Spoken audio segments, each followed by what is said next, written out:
വളരെ ദുഃഖിതയായ ശ്രീനിധി കിണറ്റിൽ ചാടി ആത്മഹത്യ ചെയ്യാൻ തീരുമാനിക്കുന്നു. അവൾ കിണറിനടുത്ത് എത്തുന്നു. പക്ഷേ ഞാൻ എന്തിനു മരിക്കണം? ഞാൻ മരിച്ചാൽ ഞാൻ തെറ്റുകാരിയാണെന്ന് എന്റെ ഭർത്താവ് സംശയിക്കും. അത് പാടില്ല. സത്യം എന്താണെന്ന് എന്റെ ഭർത്താവിനെ അറിയിച്ചിട്ടേ ഞാൻ മരിക്കൂ. അങ്ങനെ ഓർത്തിട്ട് അവൾ അവളുടെ വീട്ടിലേക്ക് പോകുന്നു. ശ്രീനിധി വാതിലിൽ തട്ടുന്നു. അച്ഛാ, സൗന്ദര്യ, വാതിൽ തുറക്ക്. ഇങ്ങനെ വിളിച്ചുകൊണ്ടിരിക്കുന്നു. ഈ വിളി കേട്ട് സൗന്ദര്യ വാതിൽ തുറക്കുന്നു. ശ്രീനിധിയെ കണ്ട് ഇങ്ങനെ ചോദിക്കുന്നു. ചേച്ചി, എന്താ ഈ രാത്രിയിൽ? വീട്ടിൽ വല്ല വഴക്കമുണ്ടായോ?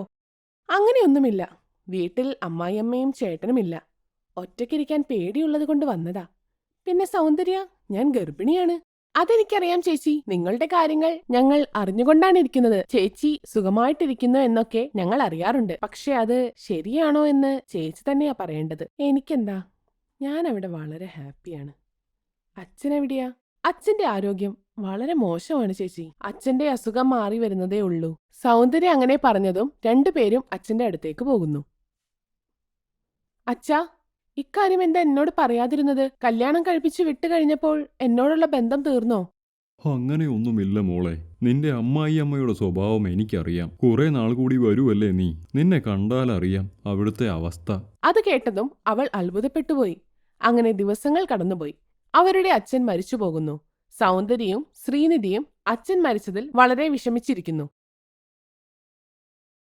സൗന്ദര്യ, ഇപ്പൊ അച്ഛനില്ല. നിന്റെ കല്യാണം ഇപ്പോൾ എന്റെ ഉത്തരവാദിത്തമാണ്. നീയും പെട്ടെന്ന് കല്യാണം കഴിക്കണം. ചേച്ചി, എനിക്ക് കല്യാണം കഴിക്കണ്ട. അതെന്താ? നിനക്കെപ്പോഴും അവനെ ഇഷ്ടമാണോ? ചേച്ചി, ഇതെന്തായി പറയുന്നത്? ഞാൻ ആരെ സ്നേഹിക്കുന്നു എന്ന് നീ പറയുന്നത് എനിക്ക് മനസ്സിലാകുന്നില്ല. ഇപ്പോഴും അത് ഒളിപ്പിക്കാൻ നീ നോക്കണ്ട. നിന്റെ കൂട്ടുകാരി പ്രിയ എന്നോടെല്ലാം പറഞ്ഞു. നീ എനിക്ക് വേണ്ടി അവനോടുള്ള സ്നേഹം അവനോട് പോലും പറയാതെ വേണ്ടെന്ന് വെച്ചു. ചേച്ചി, എനിക്ക് ചേട്ടനെ ഇഷ്ടമായിരുന്നു, അത് സത്യമാണ്. പക്ഷേ ഞാൻ നിങ്ങളുടെ ഇടയിൽ ഒരു തടസ്സമാവരുതെന്ന് കരുതി എല്ലാം മറന്നു. അങ്ങനെ പറഞ്ഞ് അവൾ സങ്കടപ്പെടുന്നു. ശ്രീനിധി അവളെ ആശ്വസിപ്പിക്കുന്നു. ശ്രീനിധി ദിവസവും അവളുടെ ഡയറിയിൽ എന്തോ എഴുതാറുണ്ടായിരുന്നു. ഇത് കണ്ട് സൗന്ദര്യ ഇങ്ങനെ പറയുന്നു. ചേച്ചി ഡയറി എഴുതുന്നത് നിർത്തിയില്ലായിരുന്നോ? ഇപ്പോഴെന്തിനാ വീണ്ടും എഴുതുന്നത്? കാരണം ഇപ്പോൾ ഇതിൽ എഴുതേണ്ടത് വളരെ അത്യാവശ്യമാണ്. നീ ഉറങ്ങിക്കോ. ഞാൻ ഇത് എഴുതിയിട്ട് ഇപ്പോൾ വരാം. സൗന്ദര്യ അവിടെ നിന്നും ഉറങ്ങാൻ പോകുന്നു. കുറച്ചു കഴിഞ്ഞ് ശ്രീനിധിക്ക് വേദന വരാൻ തുടങ്ങി. അവൾ ഉച്ചത്തിൽ കരയാൻ തുടങ്ങി. അത് കേട്ട് സൗന്ദര്യ ഉറക്കത്തിൽ നിന്നും എഴുന്നേൽക്കുന്നു. എന്താ ചേച്ചി? സൗന്ദര്യ എന്തു ചെയ്യണമെന്നറിയാതെ ഇരിക്കുന്നു. ചേച്ചിക്ക് പെയിൻ തുടങ്ങിയെന്ന് അവൾക്ക് മനസ്സിലായി. അവൾ ആരോടെങ്കിലും സഹായം ചോദിക്കാനായി വീടിന് പുറത്തേക്ക് പോകുന്നു. അവൾ പുറത്തേക്ക് പോയ ഉടനെ ശ്രീനിധി കരഞ്ഞുകൊണ്ട് കൊച്ചിനെ പ്രസവിക്കുന്നു. കൊച്ചിന്റെ കരച്ചിൽ കേട്ട് സൗന്ദര്യ അകത്തേക്ക് ഓടിവരുന്നു. സൗന്ദര്യ, എനിക്ക് നിന്നോട് കുറച്ച് കാര്യങ്ങൾ പറയാനുണ്ട്. എനിക്കറിയാം, ഞാൻ അധികം നേരം ജീവിച്ചിരിക്കില്ല. ഞാൻ എൻ്റെ ഭർത്താവിൻ്റെ വീട്ടിൽ ഒട്ടും സന്തോഷവതിയല്ല. ആ കാര്യങ്ങളെല്ലാം ഞാൻ എൻ്റെ ഡയറിയിൽ എഴുതി വെച്ചിട്ടുണ്ട്. ഇന്നു മുതൽ എൻ്റെ കുട്ടിയുടെ അമ്മ നീയാണ്. നിനക്ക് ഞാനായി ജീവിക്കേണ്ടി വരും. ഞാനിപ്പോൾ മരിക്കും. ഇങ്ങനെ പറഞ്ഞിട്ട് അവൾ മരിക്കുന്നു. സൗന്ദര്യ കുട്ടിയെ കയ്യിലെടുത്ത് കരഞ്ഞുകൊണ്ടിരിക്കുന്നു. അവൾ ശ്രീനിധിയുടെ ഡയറി വായിക്കുന്നു. അതിൽ അവളുടെ ചേച്ചി എഴുതിയ എല്ലാ കാര്യങ്ങളും അവൾ വായിക്കുന്നു. അതെല്ലാം വായിച്ചപ്പോൾ അവൾക്ക് വല്ലാത്ത വിഷമം വരുന്നു. അവൾ മനസ്സിൽ ഇങ്ങനെ ഓർക്കുന്നു, ചേച്ചിക്കുണ്ടായ ചീത്തപ്പേര് മാറ്റണം. അവൾ ആ കുട്ടിയെ ഒരു ആശ്രമത്തിൽ ഏൽപ്പിച്ചിട്ട് ആ കള്ളനെ അന്വേഷിച്ചു പോകുന്നു. അങ്ങനെ ദിവസങ്ങൾ കടന്നുപോയി. അവൾ എത്ര അന്വേഷിച്ചിട്ടും ആ കള്ളനെ കണ്ടുകിട്ടിയില്ല. ഒരു ദിവസം അവൾ ഒരിടത്തിരുന്ന് കരയുകയായിരുന്നു. ചേച്ചി, ഞാൻ എത്ര ശ്രമിച്ചിട്ടും എനിക്ക് ആ കള്ളനെ കണ്ടുപിടിക്കാൻ പറ്റിയില്ല. ഞാൻ എന്ത് ചെയ്യും ചേച്ചി, പറ. അങ്ങനെ പറഞ്ഞ് അവൾ അവിടെ ഇരുന്ന് കരയുന്നു. അപ്പോൾ ആ കള്ളൻ മദ്യപിച്ച് വലിയ ബഹളമുണ്ടാക്കി അതുവഴി വരുന്നു. സൗന്ദര്യ അയാളുടെ അടുത്തേക്ക് ചെല്ലുന്നു.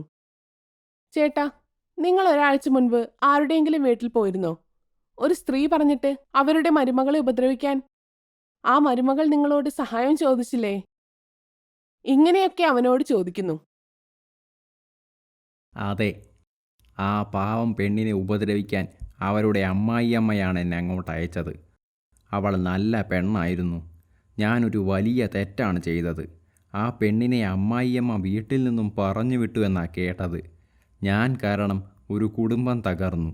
ഞാനൊരു മനുഷ്യനല്ലെന്ന് തെളിയിച്ചു. മദ്യലഹരിയിൽ അയാൾ ഈ സത്യങ്ങളെല്ലാം സൗന്ദര്യയോട് പറയുന്നു. സൗന്ദര്യ മനസ്സിൽ സന്തോഷിക്കുന്നു. സാരമില്ല, ദയവ് ചെയ്ത് ഈ നടന്ന കാര്യങ്ങൾ അവളുടെ ഭർത്താവിനോട് പറയണം. എന്റെ കൂടെ വാ. നിങ്ങൾ കാരണം ഒരു കുടുംബം ഒന്നിക്കട്ടെ. ഉറപ്പായും മേഡം, നമുക്ക് പോകാം. സൗന്ദര്യ അയാളോട് അടുത്ത ദിവസം പോകാമെന്ന് പറയുന്നു. അടുത്ത ദിവസം രാവിലെ ആ കള്ളനെയും കൂട്ടി അവൾ ചേച്ചിയുടെ വീട്ടിലേക്ക് പോകുന്നു. അപ്പോൾ ചേച്ചിയുടെ ഭർത്താവ് കാറിൽ അങ്ങോട്ടേക്ക് വരുന്നു. അപ്പോൾ ആ കള്ളൻ കാറിന് മുന്നിൽ കയറി നിൽക്കുന്നു. കാറിൽ നിന്നും ഇറങ്ങിയ ശ്രീഹരി ആ കള്ളനോട് ഇങ്ങനെ ചോദിക്കുന്നു. എന്താ, വണ്ടി വരുന്നത് നിനക്ക് കാണത്തില്ലേ? ചാകാൻ എൻ്റെ വണ്ടിയെ കിട്ടിയുള്ളോ? അപ്പോൾ ആ കള്ളൻ ഇങ്ങനെ പറയുന്നു. അങ്ങനെയല്ല, ഞാൻ പറയുന്നതൊന്ന് കേൾക്കൂ. കള്ളൻ അങ്ങനെ പറഞ്ഞതും സൗന്ദര്യ അങ്ങോട്ടേക്ക് വരുന്നു. ചേട്ടാ, അയാൾക്ക് പറയാനുള്ളതൊന്ന് കേട്ടു നോക്ക്. അപ്പോൾ സത്യം എന്താണെന്നറിയാം. അപ്പോൾ ആ കള്ളൻ എല്ലാ സത്യവും ശ്രീഹരിയോട് പറയുന്നു.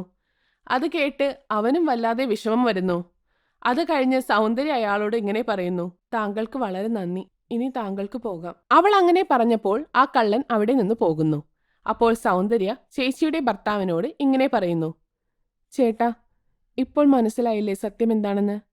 ആരുടെ തെറ്റാണിതൊക്കെയെന്ന് ചേച്ചി ഒരു ഡയറിയിൽ എഴുതി വെച്ചിട്ടുണ്ട്. ഞാനത് തരാം എന്ന് പറഞ്ഞ് ആ ഡയറി ചേട്ടന് കൊടുക്കുന്നു. അയാൾ ആ ഡയറി വായിക്കുന്നു. എന്നിട്ട് കരയാൻ തുടങ്ങി. ഈശ്വര, എൻ്റെ പാവം ഭാര്യയെ ഞാൻ സംശയിച്ചു. ഇപ്പോൾ അവൾ എവിടെയുണ്ട്? പെട്ടെന്ന് തന്നെ അങ്ങോട്ട് കൊണ്ടുപോകൂ സൗന്ദര്യ. അവൾ ഇപ്പോൾ ഇല്ല.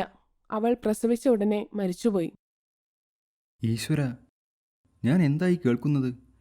ഞാൻ കാരണം എൻ്റെ ഭാര്യ മരിച്ചു. സൗന്ദര്യ, എൻ്റെ കുട്ടി എവിടെയാണ്? അതെങ്കിലും എന്നോട് പറയൂ. കുട്ടി എനിക്ക് തരൂ.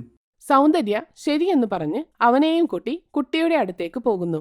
ആ കുട്ടിയെ ചേട്ടന്റെ കയ്യിൽ കൊടുത്തിട്ട് ഇങ്ങനെ പറയുന്നു. എന്റെ ചേച്ചി മരിക്കുന്നതിന് മുമ്പ് ഒരു കാര്യം മാത്രമാണ് പറഞ്ഞത്. അവൾക്ക് വന്ന ചീത്തപ്പേര് മാറ്റണമെന്ന്. അത് നടന്നു. ഈ കുട്ടിയെ ഞാൻ എൻ്റെ വീട്ടിലോട്ട് കൊണ്ടുപോയിക്കോളാം. താങ്കളുടെ വീട്ടിലേക്ക് കൊണ്ടുപോയാൽ താങ്കളുടെ അമ്മ ഈ കുട്ടിയെയും കൊല്ലും. ഞാൻ അതിന് സമ്മതിക്കില്ല. നിങ്ങളുടെ അമ്മയെ എനിക്കൊരു പാഠം പഠിപ്പിക്കണം. ഞാൻ ശ്രീനിധിയാണെന്ന് പറഞ്ഞ് വീട്ടിൽ വരും. താങ്കൾ പൊക്കോളൂ. എന്നിട്ട് ചേട്ടനോട് അവൾ ഒരു പ്ലാൻ പറയുന്നു. അതിന് അയാൾ സമ്മതിക്കുന്നു. ശ്രീഹരി വീട്ടിലേക്ക് പോകുന്നു. വീട്ടിലെത്തിക്കഴിഞ്ഞ് അയാൾ അമ്മയോട് ഇങ്ങനെ പറയുന്നു.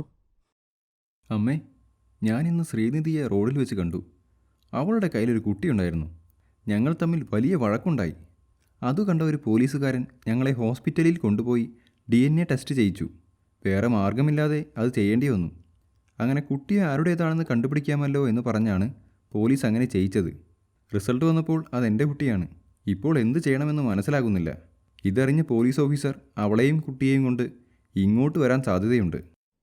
ഇത് കേട്ട അമ്മ അവരുടെ മനസ്സിൽ ഇങ്ങനെ ഓർക്കുന്നു. അവളെ മനഃപൂർവ്വം ഇല്ലാത്ത കാരണത്തിന് ഇറക്കി വിട്ടതല്ലേ. ഇനി അവൾ തിരിച്ചു വന്നാൽ ഞാൻ എന്തു ചെയ്യും? അപ്പോൾ സൗന്ദര്യയുടെ പ്ലാൻ പ്രകാരം ഒരാളെ പോലീസ് വേഷം കെട്ടിച്ച് സൗന്ദര്യ ശ്രീനിധിയാണെന്ന മട്ടിൽ വീട്ടിലേക്ക് വരുന്നു. പോലീസ് ഓഫീസർ ഇങ്ങനെ പറയുന്നു. മര്യാദയ്ക്ക് തൻ്റെ ഭാര്യയെയും കുട്ടിയെയും ഇവിടെ നിർത്തൂ. ഇല്ലെങ്കിൽ ഗാർഹിക പീഡന കേസ് ചാർജ് ചെയ്ത് നിന്നെ ഞാൻ അകത്തിടും. അങ്ങനെ പറഞ്ഞിട്ട് പോലീസ് അവിടെ നിന്ന് പോകുന്നു. പോലീസ് പറഞ്ഞത് കേട്ട അമ്മ പേടിച്ചു പോകുന്നു. അമ്മേ, വീട്ടിൽ വേലക്കാരി ഇല്ലല്ലോ. ഇവൾ വേലക്കാരിയാണെന്ന് ഓർത്താൽ മതി. ഇങ്ങനെ പറഞ്ഞിട്ട് അവൻ അകത്തേക്ക് പോകുന്നു.